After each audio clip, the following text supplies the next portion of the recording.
Bismillahirrahmanirrahim. Assalamu alaykum, hurmatli ko'ruvchilar. Istiqlol kundalik xabarlar programmamizni ko'rishinglarni qarshi olamiz. Men Abdullah Yalqun. Programmamizda vatanimiz Sharq Turkiston va dunyo kun tartibidagi eng muhim xabarlarni huzuringizga sunamiz. Qaynamizda qitinglar, ekranimizda bo'lsin. Xitoy bu yil chiqaradigan nizomlar haqida uqtirish tarqatdi.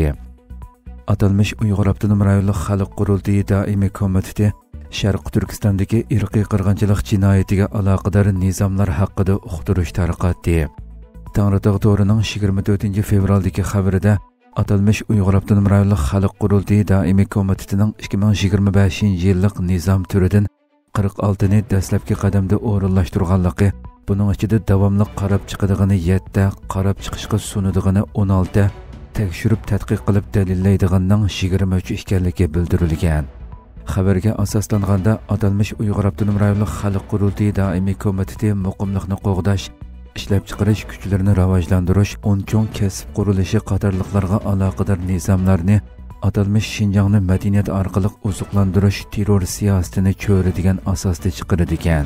Bildirilishicha, 2025 yili Xitoyning atalmış 14-5 yillik plani tamomlanadigan yil va 15-5 yillik plani o'rinlashtiriladigan yil bo'lib, atalmış 4 taraf bir tutash planlash, moslashtirish mexanizmi amaliylashtirilganligi uqtirilgan. Xitoy yaqinqi yillardan beri atalmış Xinjiangni madaniyat orqali oziqlantirish nomida Sharq Turkiston xalqini bostirib kelayotgan bo'lib, Xitoyning atalmış mutaxassislari Sharq Turkiston tarixini, Uyg'ur madaniyatini butunlay burmalab tushundirmoqda. Yillardan beri Xinjiang azaldan tortib Xitoyning bir qismi degan safsatini takrorlab kelgan bo'lib, Xitoy mazkur uqtirishda biljirlab turli nizomnomalarni chiqarishda Xinjiangni madaniyat orqali oziqlantirishni asosiy ramka qiladiganligini ta'kidlagan. Xitoy ishg'oliyat tarixidan boshlab Sharq Turkiston xalqini har xil bahonalar bilan bostirib kelgan bo'lib, yaqinqi yillardan buyon ochiq-oshkora holda atalmış Junxo millati o'rtaq gavdasi ingini mustahkamlash, Junxo madaniyatidan oziqlantirish nomi ostida irqiy qirg'inchilik, assimilyatsiya siyosatini davomlashtirmoqda. Shundaqla Xitoy madaniyatini Uyg'urlarga majburiy tengish bilan birga Uyg'urlarning tarixini, madaniyatini burmalash, o'zgartish, yo'qotish planlarini texmo kuchaytirib ijro qilmoqda. Xitoy bu qitim chiqarmoqchi bo'lgan atalmış nizomnomada Sharq Turkistonni butunlay xitoylashtirish, Sharq Turkistonning tarixini, Uyg'urlarning madaniyat tavaligini burmalashga munosabatli mazmunlarning borligi ma'lum bo'lmoqda. Tayvan hukumati Xitoyning bir paraxodini tutib qolgan bo'lib, dengiz osti nur kabelini kesib etish bilan ayblagan. New York vaqt gazetining 27 fevral xabar qilishicha, Tayvan hukumati Xitoy fuqarolari ishlaydigan bir yuk paraxodini tutib qolganligini e'lon qilgan. Tekshiruvchilarning qarashicha, bu paraxod seshanba kuni Tayvan atrofidagi dengiz osti aloqa nur kabelini kesib o'tgan bo'lishi mumkin ekan. Bu yangi bir qatimliq noma'lum voqea bo'lib, Xitoy va Rossiya boshqa davlatlarning nur kabelini buzishni bir xil dengiz parakandachiligi vositasi qilayotganligi sababli bu masalada gumon qo'zg'agan. Ziyonga uchragan nur kabeli Tayvanni Pinghu taqim orollariga bog'laydigan nur kabeli bo'lib, Pinghu taqim orollari Tayvan orolidan taxminan 48 kilometr g'arbga joylashgan. Tayvan dengiz saqchi idorasi navbatda bu eng yangi voqeani tekshirayotgan bo'lib, nur kabelining qasddan yoki tasodifiy kesilganligi to'g'risida texi biror yakun chiqarmagan. Lekin dengiz saqchi idorasi xodimlari dastlabki paketlarning tutib qilingan paraxodning bu voqeani paydo qilganligini ko'rsatganligini aytgan. Dengiz saqchi idorasi bayonot e'lon qilib, mazkur koni paraxodning Xitoy mablag' solgan orqa ko'rinishga ega ekanligini bildirgan. Dengiz saqchi idorasi xodimlari telefon ziyoratini qabul qilib, nur kabelining uzilgan o'rnidagi radar xotirlarini naql keltirib, biz buning qasddan buzg'unchilik bo'lish ehtimolligini yo'q chiqarmaymiz. Biz paket izlaymiz. Hozir xulosa chiqarishga texi baldur degan. Analistlar Trumpning Xitoyga qaratgan yangi bir qatimliq bostirishining amdi boshlanganligini bildirishdi. Amerika prezidenti Donald Trumpning Xitoyga qarata qattiq bayonotlari tamojna bejiga markazlashgan bo'lsa-mu, analistlar uning vazifaga o'ltirgandan buyon chiqargan qarorlariga asosan Xitoyga qarata texmo keng doiralik iqtisodiy cheklamalarni o'ylashayotganligini, bu cheklamalar Amerikaning bu muhim savdo sherikidan ayrilishini tezlatishi mumkinligini bildirgan. New York vaqt gazetining 27 fevraldagi analiz xabarida qayd qilinishicha, hozirgacha Trump hukumati Amerika Xitoy o'rtasidagi mablag' yurishiga bo'lgan cheklamalarni kengaytirishni o'ttirg'a qo'ygan. U tayinlagan amaldorlar davlat bexatarligini tutqi qilib Xitoyga mablag' selishga va Xitoyga texnika setishga texmi ko'p cheklama qo'yishni talab qilishi mumkin bo'lib, Trump Xitoydan kirgan mahsulotlarga 10% boj qo'yadiganligini jakarlagan. U buni birinchi qitimliq zarba deb atagan.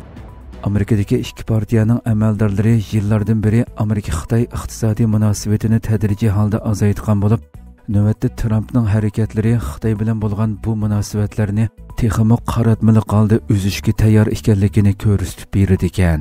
Bir qism tadqiqotchilar Trump hukumati o'tgan juma e'lon qilgan mablag' aslatmasining Xitoy bilan bo'lgan savdo munosabatidan umumyuzlik ajrashdan iborat bitmagan vazifani tamomlash chaqiriqiga o'xshaydiganligini bildirishgan.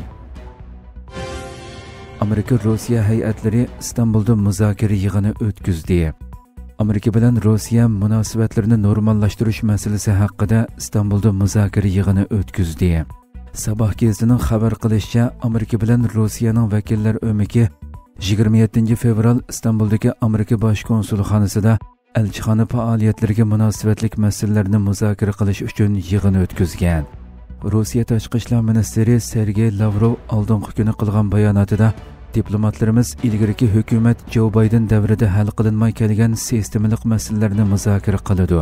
Bu masalalar elchixonalarning normal xizmat qilishiga to'sqinlik qilayotgan nuqtalarni o'z ichiga oladi. Bu muhim uchrashuv Istanbulda o'tkaziladi degan edi. Aslida ikki davlat hayatlari orasidagi tunji rasmiy uchrashuv 18 fevral Saudiya Arabistonining poytaxti Riyodda o'tkazilgan bo'lib, u qitimqi yig'inda ikki taraflik munosabatlar va Ukraina urushini oxirlashtirish qatorliq masalalar muzokara qilingan edi. Trump Yevropa ittifoqi Amerikani vayron qilish uchun qurilgan dedi. Amerika prezidenti Donald Trump Yevropa ittifoqining Amerikani vayron qilish uchun qurilganligini ilgari surdi. Donald Trump Oqsaroyda o'tkazgan va duo bilan boshlangan tunji ichki kabinет yig'inida kun tartibga doir masalalar haqida to'xtaldi. U hozirgacha Yevropa ittifoqidan setib olingan mashinalardan tamojna beji e'linmaganligini, ammo bundan keyin Yevropa ittifoqi davlatlariga 25% tamojna beji qo'yadiganligini qayd qildi. Trump Yevropa ittifoqining qurilish nishoni haqida to'xtalib, samimiy bo'layli. Yevropa ittifoqi Amerikani vayron qilish uchun qurilgan. Nishon bu edi. Yevropa ittifoqi bu nishonni bo'ylab yaxshi ishlarni qildi. Lekin hozir men Amerika prezidentiman. Yevropa ittifoqi Amerikaga tamojna beji qo'yish orqali bizdan intiqom ololmaydi, dedi.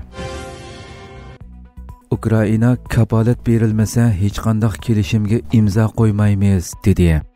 Ukraina kapolat berilmasa hech qanday kelishimga imzo qo'ymaydiganligini bildirdi. Ukraina bosh ministri Denis Shimgal kapolat berilmagan taqdirda Amerika bilan hech qanday bir kelishimni imzolamaydiganligini bildirdi.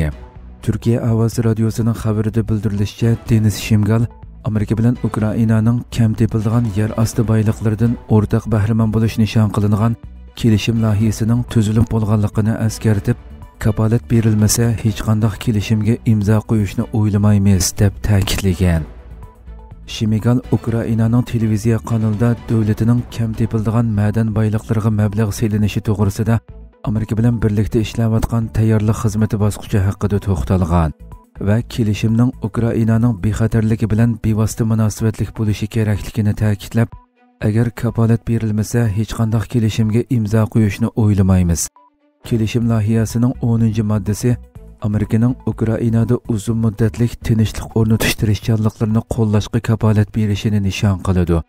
Agar kapolat berilmasa, Ukraina prezidentimi, Ukraina hukumatimi bu kelishimni imzolamaydi, degan. Hurmatli ko'ruvchilar, shunday qilib bugungi xabarlarimiz mush yerda oxirlashdi. Inshaalloh atiki programmamizni ko'rishgacha omon bo'lg'aysizlar. Assalomu alaykum va rahmatulloh.